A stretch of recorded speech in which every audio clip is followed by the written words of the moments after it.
जी, उपस्थित भाइयों तथा बहनों, आज हम श्री कल्याण मंदिर स्तोत्र के अंतर्गत 23वें श्लोक की चर्चा करेंगे। कल्याण मंदिर 23 श्लोक, प्रोनाउंसिएशन एंड मीनिंग। सबसे पहले हम श्लोक का उच्चारण करेंगे।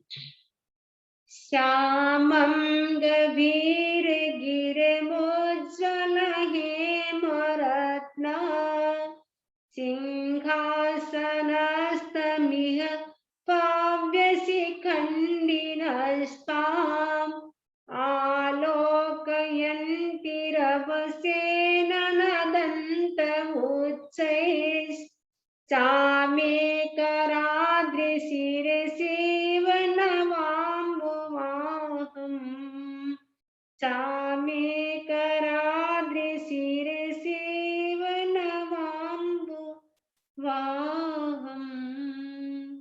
अब हम पूरे श्लोक का उच्चारण करने के बाद अब हम याद करने की दृष्टि से एक एक शब्द को हम बोलेंगे, उच्चारण करेंगे। श्यामम, श्यामम, गभीर, गभीर, गिरमुज्ज्वल, गिरमुज्ज्वल, हेमरत्ना, हेमरत्ना, सिंहासनस्थ, सिंहासनस्थ, मिह भव्य शिखंडी नस्ताम, भव्य शिखंडिनस्त्वाम, भव्य शिखंडिनस्त्वाम, आलोकयन्ति, आलोकयन्ति, रवशेन, रवशेन, नदन्त मुच्चैस्, मुच्चैस्, चामीकराद्रि, चामीकराद्रि, शिरसीव, शिरसीव, नवाम्बुवाहम्, नवाम्बुवाहम्। अब हम पूरे श्लोक का उच्चारण करेंगे धीरे धीरे। श्यामं गभीर गिरिमुज्ज्वल हेमरत्न सिंहासनस्थ मिह भव्यशिखण्डिनस्त्वाम् आलोकयन्ति रवसेन नदन्तमुच्चैश्चामेकराद्रि शिरसिव नमाम्बुवाहम् चामेकराद्रि शिरसिव नमाम्बुवाहम्।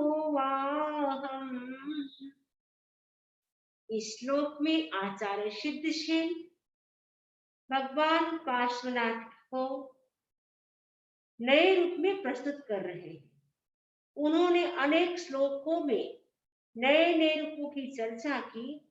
इस श्लोक में भी आचार्य सिद्धसेन कहते हैं भगवान पार्श्वनाथ का जो बॉडी का कलर था वो नीला था। 24 तीर्थंकर हुए हैं। 24 तीर्थंकरों के बॉडी के कलर अलग अलग होते हैं।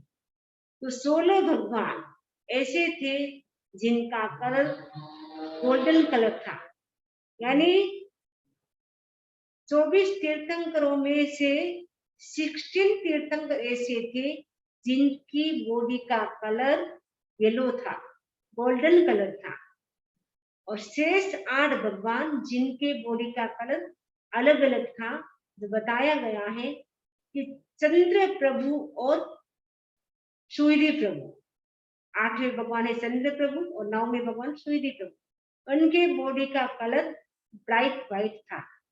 और पद्म प्रभु और वासुपूज्य के बॉडी का कलर रेड कलर था। और नेमिनाथ और मुनि सुब्रतनाथ, उनके बॉडी का कलर कृष्ण कलर था, यानी ब्लैक कलर था।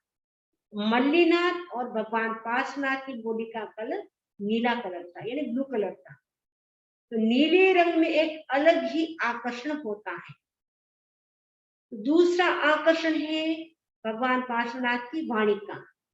तीर्थंकरों की वाणी के 35 अतिशय होते, 35 अतिशय होते। उनमें एक अतिशय है मेघ गंभीर घोषत्वम, मेघ के समान गंभीर ध्वनि वाला वाणी वाणी में भी बहुत अंतर होता है। एक व्यक्ति बोलता है, ऐसा लगता है ये बोलता ही रहे। उसकी वाणी के जो उद्गल होती है बहुत ही अट्रैक्टिव होते, आकर्षक होते, सबको अच्छा लगता है। दूसरा व्यक्ति ऐसा होता है जिसके वाणी के उद्गल, भाषा के उद्गल बिल्कुल ही अच्छे नहीं लगते। उसका कारण क्या? कहा गया, जिस व्यक्ति का ऑरा प्योर होता है, उस व्यक्ति के आभा मंडल का प्रभाव होता है, उस व्यक्ति की वाणी का प्रभाव होता है।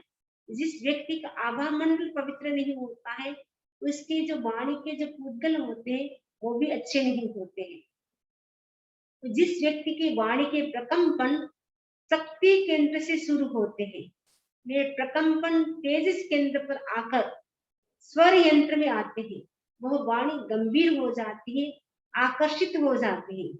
वाणी के प्रकंपन कंठ या जीभ से शुरू नहीं होते हैं। संस्कृत व्याकरण में वाणी के 8 स्थान बतलाए हैं। अष्टौ स्थानानि वर्णाना मूरः कंठ शिरस्तथा जीवा मूलम च दंताश्च नासिक ओष्ठौ च तालु च। वाणी के 8 स्थान कौन से हैं? पहला ऊर, दूसरा कंठ, तीसरा सिर, चौथा जीभामूल, पांचवा दांत, छठा नासिका, सातवां ओष्ठ और आठवां तालु। ये वाणी के 8 स्थान हैं। यानी यहाँ से वाणी के शब्द निकलते हैं। वह वाणी गंभीर कहलाती है जिसके प्रकंपन शक्ति केंद्र और स्वास्थ्य केंद्र से शुरू होते हैं। शक्ति केंद्र है स्पाइनल कोड, जो सबसे नीचे का छोर है, रीढ़ की हड्डी का सबसे लास्ट वाला जो छोर है, वो है शक्ति केंद्र। स्वास्थ्य केंद्र पेडुका भाग, जिसके प्रकंपन शक्ति केंद्र और स्वास्थ्य केंद्र से शुरू होते, वे आगे बढ़ते बढ़ते तेजस केंद्र पर आकर, तेजस केंद्र नहीं, नेवल का जो भाग है तेजस केंद्र, तो तेजस केंद्र पर आकर विद्युत प्रकंपन बन जाते हैं। तो ये हमारा बिजली का स्थान है, तेजस केंद्र में। यहाँ से जो वेग मिलता है, जो ऊर्जा मिलती है, जो एनर्जी मिलती है, उससे विद्युत ऊर्जा और अधिक बढ़ जाती है। विद्युत के प्रकंपन बहुत काम के होते हैं। आज वर्तमान में हम देखते हैं चुंबक की चिकित्सा निकली है। चुंबक का भी अपना आकर्षण होता है, महत्व होता है, किंतु जब चुंबक के साथ बिजली का योग होता है तब वह अधिक शक्तिशाली हो जाता है। तेजस शरीर हमारे प्राण का, विद्युत का केंद्र है, स्थान है। सारे प्रकंपन यहाँ आकर अधिक तेजस्वी बन जाते हैं, प्राणमय बन जाते हैं।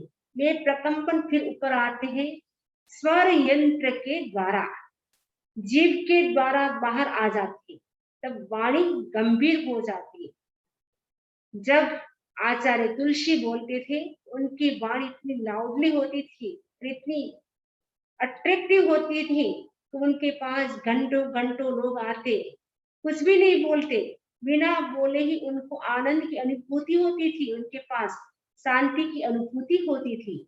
आचार्य सिद्धसेन कहते हैं, भगवान पार्श्वनाथ जब वो देशना देते हैं, तो देशना देते हैं तब वो सिंहासन पर विराजते हैं। क्योंकि जो भी तीर्थंकर होते हैं, तो जब भी वो देशना देते हैं तब वो सिंहासन पर विराजते हैं। क्योंकि तीर्थंकरों के 8 प्रातिहार्य माने जाते हैं। 8 प्रातिहार्यों में से 4 प्रातिहार्यों की हमने चर्चा की। इस श्लोक में 5वें प्रातिहार्य की चर्चा की गई है। 5वां प्रातिहार्य सिंहासन। तो भगवान जब सिंहासन पर विराजते हैं, वो सिंहासन कैसे होता है? स्फटिकमय, रत्न जड़ित होता है। स्फटिकमय अथवा रत्न जड़ित होता है वो सिंहासन। उस सिंहासन पर बैठ करके भगवान क्या करते हैं? देशना देते हैं। तो जब वो देशना देते हैं तो भव्य लोग जो होते हैं, भव्य का मतलब होता है जिसमें मोक्ष जाने की योग्यता होती है, वो भव्य कहलाते हैं। तो भव्य लोगों को बड़ा ही आनंद आता है और उनको आनंद की अनुभूति होती है, शांति की भी अनुभूति होती है।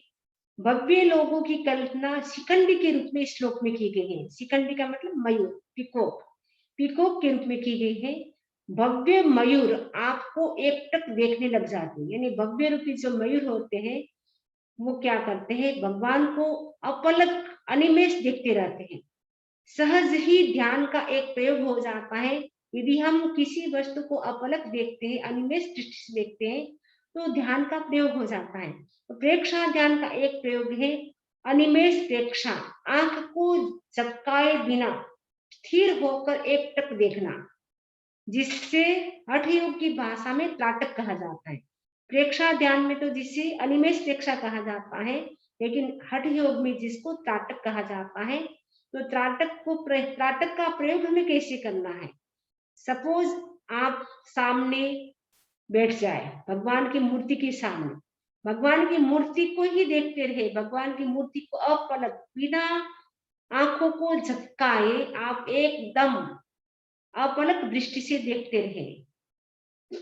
देखने से क्या होगा, विचार कम हो जाएंगे, मन एकाग्र हो जाएगा।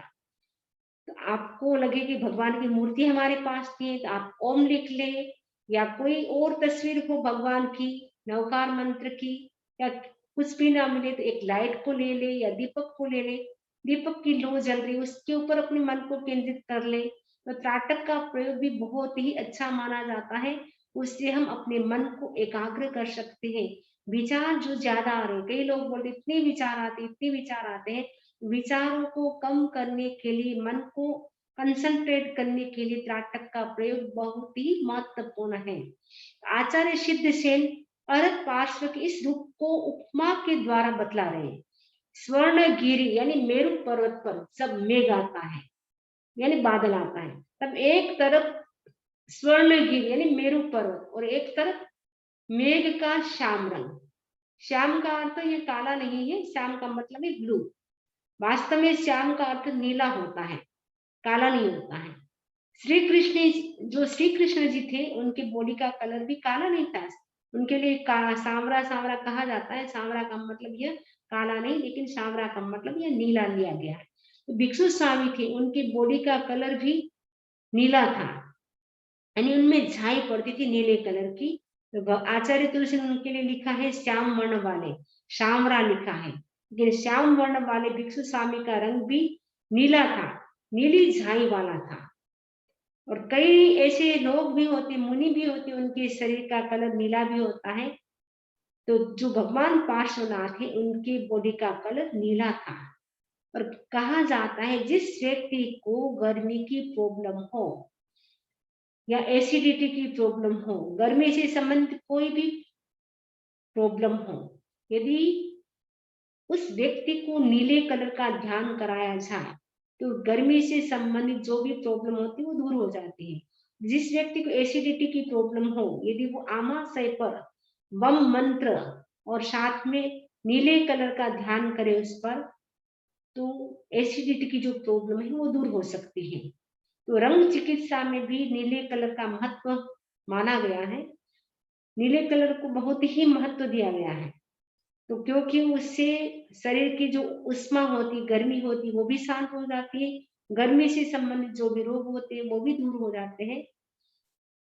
तो गर्मी को मिटाने के लिए भी यह नीला कलर बहुत ही अच्छा है।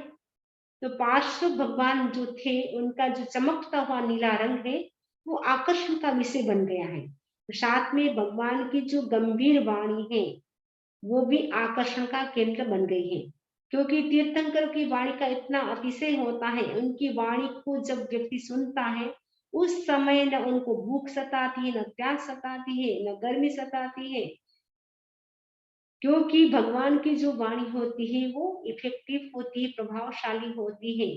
भगवान जब देशना देते हैं तो 1 घंटा नहीं, पूरे 3 घंटा एक साथ देशना देते हैं। हम तो क्लास देते हैं या व्याख्यान करते 1 घंटा 1.5 घंटा का होता है, लेकिन उसमें भी सामान्य लोग होते हैं, बोलते समय जी बहुत हो गया, अब तो अब इतना ही बहुत है, क्योंकि ऊपर से जा रहा है, ज्यादा हम कैच नहीं कर पा रहे हैं। भगवान की वाणी का इतना प्रभाव होता है कि जो भी सुनता है सामने वाला, उनको सब कुछ अंदर चला जाता है, यानी कि उनको सब ध्यान में आ जाता है, याद रह जाता है कि भगवान क्या बता रहे हैं, और वो सामने वाला व्यक्ति बोर नहीं होता है, क्योंकि भगवान की वाणी का प्रभाव होता है। और भगवान की वाणी होती है वो कभी भी खाली नहीं जाती है। उनकी वाणी को सुन करके कोई 12 व्रती श्रावक बनते हैं, कोई उपासक बनते हैं, कोई साधु बनते हैं, कोई न कुछ त्याग लेते हैं। कभी भी भगवान की वाणी होती है वो खाली नहीं जाती है। इस अवसर को निकाल के कहा जाता है, भगवान महावीर की प्रथम देशना खाली गई थी, वो एक प्रकार का आश्चर्य है। इस अवसर को निकाल में 10 आश्चर्य हुए हैं। उनमें एक आश्चर्य है, भगवान महावीर की प्रथम देशना खाली गई। तो भगवान की जो वाणी होती है कभी खाली नहीं जाती, लेकिन वो अनहोनी घटना कभी कभी घटती है। इस अवसर पाणी काल में भी वो घटित हुई थी। तो भगवान पार्श्वनाथ की वाणी इतनी प्रभावशाली थी, उनकी वाणी को सुनने के लिए अनेक लोग लालायित देते थे, और अनेक लोग उनकी वाणी को सुन करके साधु साध्वी बने थे। तो कहा जाता है, आकर्षण क्यों होता है भगवान की वाणी का? क्योंकि भगवान का जो आभा मंडल होता है, पहले मैंने बताया, वो पवित्र होता है। तो जिनमें तेजस शक्ति बहुत कम होती है, उनका आकर्षण नहीं होता है। जिनका आभा मंडल पवित्र होता है, जिनका जो तेजस शरीर है वो शक्तिशाली होता है, उनका आभा मंडल भी पवित्र होता है, उनकी वाणी भी पवित्र होती है। तो तेजस शक्ति बहुत ही जिसकी कम होती है, वह व्यक्ति अगर कुछ बोलता है तो अच्छा भी नहीं लगता है, उनके पास बैठने की इच्छा भी नहीं होती है। कुछ व्यक्ति ऐसे होते हैं जो आते हैं तो लगता है यह चला जाए तो बहुत अच्छा है, क्योंकि उनके पास बैठने की इच्छा नहीं होती। कुछ व्यक्ति ऐसे होते हैं लगता है कि बैठे रहे, उनके पास हम बैठे रहे। उनकी वाणी इतनी अच्छी लगती है, उनका आभा मंडल इतना पवित्र होता है, व्यक्ति भी अच्छा लगता है। उसका कारण क्या है कि जिस व्यक्ति का आभा मंडल पवित्र होता है वो सबको अच्छा लगता है, जिसका आभा मंडल पवित्र नहीं होता है वो किसी को भी अच्छा नहीं लगता है। तो आचार्य सिद्ध सेन ने यहाँ बहुत ही महत्वपूर्ण बात बताई कि भगवान आपके प्रति लोगों का आकर्षण क्यों है।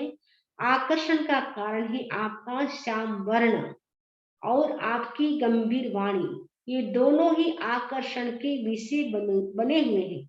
इसीलिए भव्य मयूर आपको निरंतर अपलक दृष्टि से देखते रहते हैं, क्योंकि इस श्लोक में उपमा दी गई है स्वर्ण सिंहासन। जो स्वर्ण सिंहासन है उसको तो स्वर्णमय मेरु पर्वत की उपमा दी गई है, और भगवान को श्याम मेघ की उपमा दी गई है, क्योंकि भगवान का जो कलर है वो भी श्याम है, और जो मेघ होती है उसका कलर भी श्याम होता है। और दिव्य ध्वनि को गर्जना की उपमा दी गई है। भगवान जब देशना देते एकदम गर्जना जोश के साथ देते हैं, जो बादल गरजते हैं वो भी जोश के साथ गरजते हैं। और भव्य प्राणियों को, जो भव्य प्राणी उनको मयूर की उपमा दी गई है। जैसे मयूर होता है वो मेघ को यानी बादल को एक टक की लगा करके देखता है, नहीं एक टक देखता है, वैसे ही भव्य रूपी जो लोग हैं वो भी क्या करते हैं, भगवान जब देशना देते हैं अपलक दृष्टि से देखते रहते हैं। अब हम करेंगे इस श्लोक का मीनिंग संस्कृत में, हिंदी में और इंग्लिश में।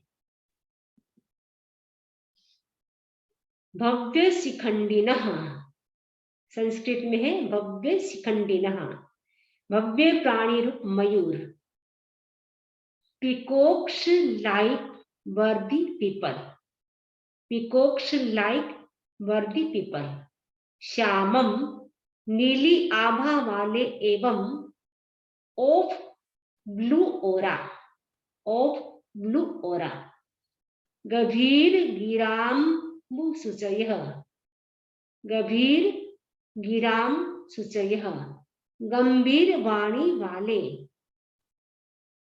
रेजोनेटिंग वॉइस, रेजोनेटिंग वॉइस,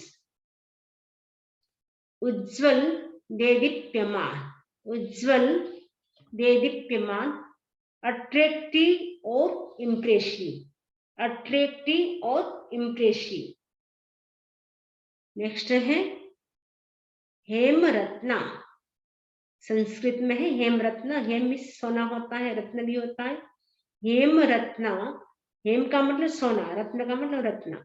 रत्न जड़ित स्वर्णमय, रत्न जटित स्वर्णमय, gold with gems, gold with gems, सिंहासनस्थ, सिंहासन पर स्थित, सिचुएटेड ऑन द थ्रोन, सिंहासन थ्रोन, उच्च ही उच्च स्वर में, लाउडली। जब भगवान बोलते एकदम लाउडली बोलते, धीरे धीरे नहीं बोलते, क्योंकि उनका आभा मन इतना पवित्र होता है, उनमें इतनी ताकत होती है, चक्रवर्ती से भी ज्यादा ताकत होती है, अनंत गुणी। रवशेन, वेग से यानी फास्ट, नदंतम बोलते हुए, स्पीकिंग, आलोकयंती इस प्रकार देखते हैं कि सी 10 यू मानो, एज इफ, चमी कराद्री नहीं, बुलसी चमी हो गया है, चामी होगा, सुधार कर सकते हैं आप। चामी कराद्री, मेरु पर्वत के, ऑफ माउंटेन मेरु, शीर्षी शिखर पर, at the peak, at the peak. नवाम्ब वाहम, वर्षा कालीन श्याम मेघ जोर से गर्जन कर रहे हो। The rainy clouds are roaring loudly. अब हम हिंदी, गुजराती और इंग्लिश में भावार्थ समझेंगे, जिससे आपने जो मीनिंग किए वो क्लियर हो जाएंगे आपको। हे प्रभु, जब आप रत्न जड़ित स्वर्णमय सिंहासन पर विराजमान होते हैं और गंभीर वाणी से धर्म देशना करते हैं, तब भव्य प्राणी रूपी मयूर श्याम वर्ण वाले आपको बहुत ही उत्सुकता पूर्वक देखते हैं, मानो सुवर्णमय सुमेरु पर्वत के शिखर पर वर्षाकालीन श्याम में घुमड़ता हुआ जोर जोर से गरज रहा हो। गुजराती, हे प्रभु, જ્યારે આપ રત્ન જડિત સ્વર્ણમય સિંહાસન પર બિરાજમાન થાઓ છો અને ગંભીર વાણીમાં ધર્મ દેશના કરો છો, ત્યારે ભવ્ય પ્રાણી રૂપી મયુર શ્યામ વર્ણના આપને જોઈને ખુશ થાય છે, લાગે છે જાણે સુવર્ણમય સુમેરુના શિખર પર વર્ષાકાલીન શ્યામ મેઘ ઘેરાઈને જોરથી ગરજી રહ્યા છે। अब हम इंग्लिश में भावार्थ को सुनेंगे। ओ प्रभु, when you sit on the gem studded throne in your samavasrana and give your sermon in resonating voice, beholding your beautiful dark complexions body, the worthy are brimmed with joy, as if, like peacocks, they are witnessing dark and thundering fresh rain clouds hovering over the golden peaks of Sumeru mountain। इस श्लोक से हमें प्रेरणा लेनी है कि भगवान की जो वाणी होती है बहुत ही प्रभावशाली होती है, क्योंकि उनका ओरा पवित्र होता है। तो हमारा ओरा पवित्र कैसे रहे, उसके लिए हमें क्या करना है, हमें प्रेक्षा ध्यान के कुछ प्रयोग करने हैं। उनमें एक प्रयोग तो आपको बताया था, त्राटक का प्रयोग करना है। त्राटक का प्रयोग करने से हमारे विचार शांत रहेंगे, मन शांत रहेगा, और जिससे हम जितने एकाग्र होंगे उससे हमारा ओरा पवित्र होगा। दूसरा प्रयोग करना है डीप ब्रीदिंग का, उससे भी हमारे विचार कम होंगे। और तीसरा प्रयोग हमें करना है जप का प्रयोग, मंत्र का प्रयोग हम करते, उससे भी हमारा जो आभा मंडल होता है वो पवित्र होता है। स्वाध्याय का प्रयोग करने से भी हमारा आभा मंडल पवित्र होता है। ये जो छोटे छोटे प्रयोग हैं हम उसको करते रहें। ये भगवान की वाणी हमें मैसेज देती है कि आप भी अपने आभा मंडल को तप से, जप से, स्वाध्याय से, ध्यान से पवित्र कर सकते हैं। और तीर्थंकर के ये जो अतिशय हैं, 35 अतिशय, उनमें वाणी का अतिशय प्रभावशाली होता है। तो भगवान पार्श्वनाथ की वाणी भी बड़ी ही प्रभावशाली थी और उनका जो बॉडी का कलर था वो भी आकर्षण का केंद्र था। तो भगवान की वाणी सभी को प्रभावित करती है, क्योंकि भगवान का जो ओरा होता है पवित्र होता है। हम भी अपनी ओरा को पवित्र करें और हमारा आभा मंडल पवित्र होगा तो निश्चित रूप से हमारा मन भी साफ होगा, पवित्र होगा, जिससे कर्म का बंधन भी कम होगा और हमारे जो कर्म है वो भी धीरे धीरे कम होते जाएंगे और एक दिन ऐसा आएगा कि सारे कर्म का क्षय करके हम भी भगवान पार्श्वनाथ जैसे मुक्त होंगे, सिद्ध होंगे। इसी आशा के साथ ओम अरहम, ओम अरहम।